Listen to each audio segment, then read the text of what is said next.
JBNN keep you informed. I'm Michelle Jones, and in the news, man and bike killed by gunmen on bike on Christmas Day. A motorcyclist was shot dead by another along the Fullersfield Main Road in Grangeville, Westmoreland on Monday. The deceased has been identified as 31-year-old Andino Reed, otherwise called Dino, from Paul Island District in Grangeville. Reports received are that around 1:30 p.m., Reed was riding his motorcycle along the main road when he was pounced upon from behind by two men traveling on another motorbike. The pillion, the police said, brandished a gun and opened gunfire, hitting Reed in his upper body. Reed lost control of his motorcycle, which collided with the perimeter fencing, and he fell to the ground. The gunmen escaped on their motorcycle. The police were summoned, and Reed was seen lying on his face with what appeared to be multiple gunshot wounds to the upper body. Police transported Reed to the Savlamar Public General Hospital, where he was pronounced dead. 6 9mm spent casings were found on the scene. No motive has been established for the shooting, the police said. Fisherman killed in bar dispute in Westmoreland. A fisherman was shot dead at a bar in Retreat, Little London in Westmoreland on Boxing Day. He has been identified as 33-year-old Jamar Rankin of the community. Reports from the police are that Rankin was involved in a physical altercation with a man at a bar at 12:30 a.m., shortly after which loud explosions sounding like gunshots were heard. The now deceased was seen running from the said bar along the roadway and subsequently collapsed. Rankin was found suffering from a gunshot wound to the chest. He was assisted to the Savlamar Public General Hospital by residents, but he was pronounced dead on arrival. Police data shows that as of December 16, 113 people have been killed in the parish, compared to 139 during the corresponding period in 2022. Investigations are ongoing. Man shot dead by off-duty cop in Westmoreland. An off-duty police officer shot and killed a man in Sheffield, Westmoreland on Christmas Day. The deceased has been identified as 33-year-old Omar Brown from the community. Reports from the police are that the off-duty cop was at his home standing at his gate shortly after 10 p.m. when he heard loud explosions sounding like gunshots some meters away from where he was standing. It is alleged that the cop then saw Brown running towards him with a gun in his hand and ordered the now deceased to drop the weapon. Brown allegedly did not comply and then pointed the gun at the officer. According to the police, the off-duty cop, in fear of his life, pulled his licensed Glock pistol and fired in the direction of Brown, hitting the gunman, who then fell to the ground holding onto a black firearm.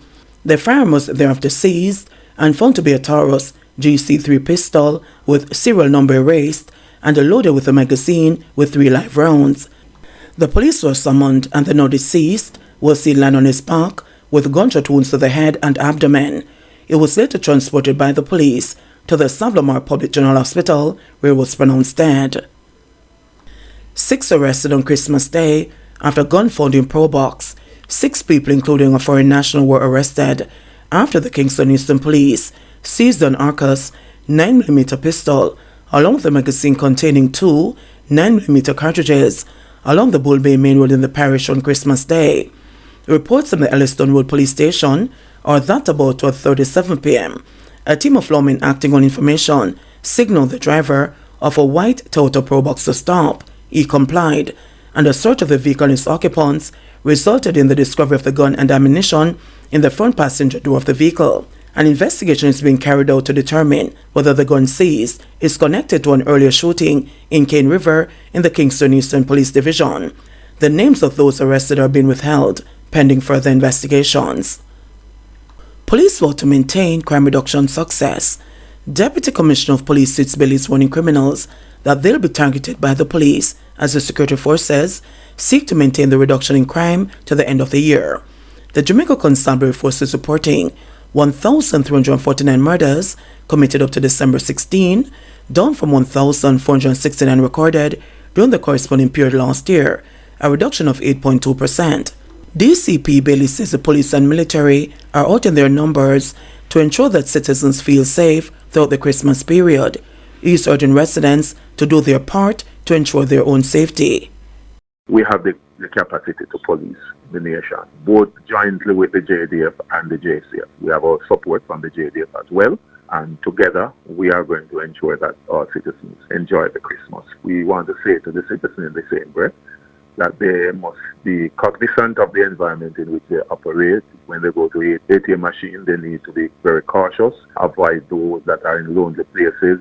I would suggest that they go to those that, where possible, in an enclosed building. If possible, do not carry around, unnecessary cash. Best to use their debit and credit card. And when they drive their vehicle, ensure that it is securely locked. Do not leave any valuable on the seat, where it provides an attraction to would-be robbers.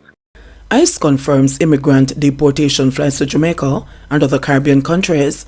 The United States Immigration and Customs Enforcement Agency, ICE, has confirmed that it has collaborated with the U.S. Department of Homeland Security and U.S. Customs and Border Protection in facilitating immigrant removal flights, including single adults and family units, to several Caribbean countries, including Jamaica.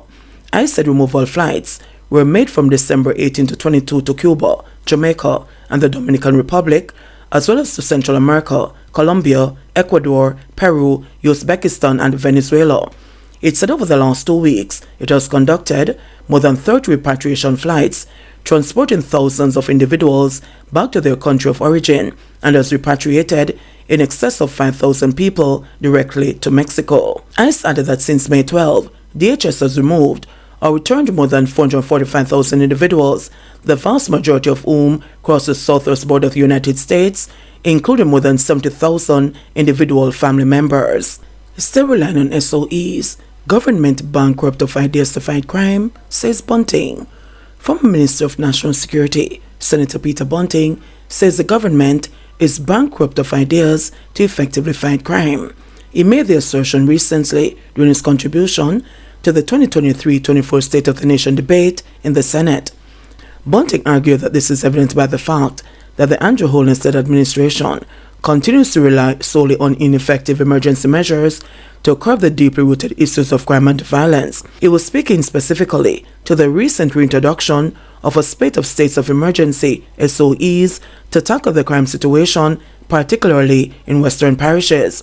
He poured cold water on recent statistics produced by the Jamaica Constabulary Force, JCF, citing that while the government and the JCF have heralded and celebrated the reduction in murders relative to last year, the figures are misleading.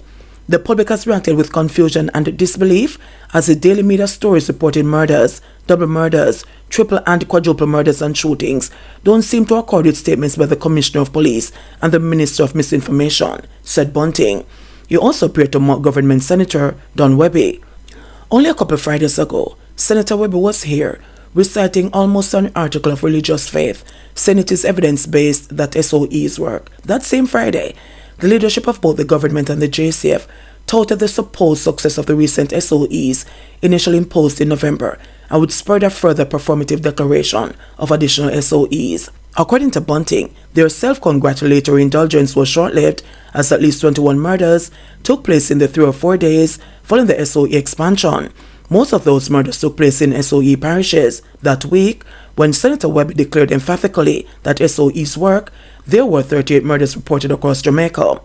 Bunting highlighted the incidents of violence coming to public attention, which he noted intensified after SOEs were declared. They include the murder of a second-form student of Anchovy High School, Randy James, who was fatally shot while seeking shelter during a sudden downpour.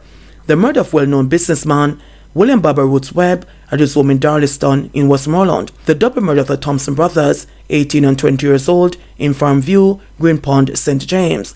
The double murder of the 2 Moody siblings in Westmoreland and the bodies filmed being buried in a shallow grave. Another attack on a Berlin vehicle by multiple armed thugs in Greyground, Manchester, and the Burst of Hopewell High being murdered on the school compound. These incidents highlight an administration bankrupt of ideas that continue to rely solely on effective emergency measures to curb the deeply rooted issues of crime and violence, Bunting said. By way of context, Bunting pointed to the JCF crime statistics for year-to-date, January 1 to December 16, which show that there have been 1,349 murders reported for the period. This represents an 8% reduction when compared to the same period last year. However, what the government and the JCF won't highlight is that last year, at the second highest number of murders since the 2010 Tivoli operation related to the extradition of Christopher Coke. So the statistics can be done relative to a record bad year, but still represent an objectively horrific situation currently, Bunting remarked. He repeated a statement he made at the People's National Party annual conference in September that at the current rate of murders in 2023, by year end, approximately 1,400 Jamaicans would have been murdered. Bunting also provided statistics to show that the 4-year period between 2012 and 2016, when he served as Minister of National Security, the country recorded its lowest rate of murders for any comparative period from 2008 to 2023. JBN will keep you informed. Please remember to subscribe, like, share, leave us a comment, and click the notification bell to receive our daily news items.